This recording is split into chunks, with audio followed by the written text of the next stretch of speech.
রংপুর মহানগরীর সিও বাজার LPG station ও conversion সেন্টারে গ্যাস ট্যাঙ্কে হঠাৎ ভয়াবহ বিস্ফোরণ হয়েছে।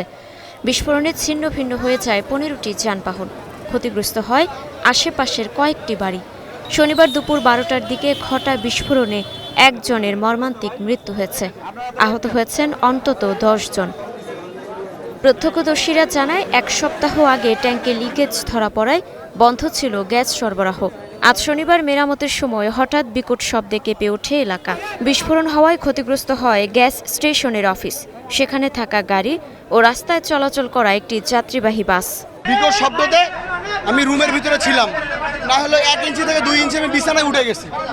ওঠার পর বাইরে বের হয়েছি। বাইরে বের হয়ে একটা ভয় এবং আতঙ্ক একটা মনের মাঝে বিরাজ করতেছিল।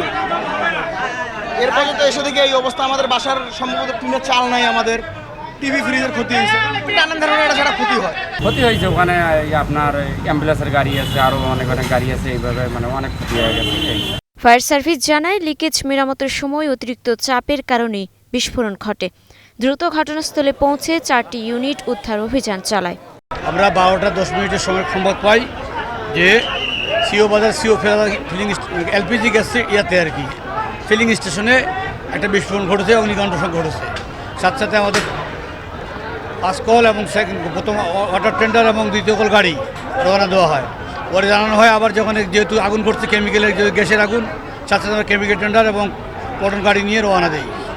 আর সেই ঘটনাস্থলে পৌঁছে দেখি আগুন অগ্নিকাণ্ড নাই, তবে যে গ্যাসের ওদের যে ট্যাঙ্কার ছিল, যেটা এলপিজি ট্যাঙ্কারটা বিস্ফোরণ করেছে। বিস্ফোরণ করে আশেপাশে অনেক বাড়ি করে জানলা দরজা এবং পাম্পেরও অনেক ক্ষতিগ্রস্ত হয়েছে।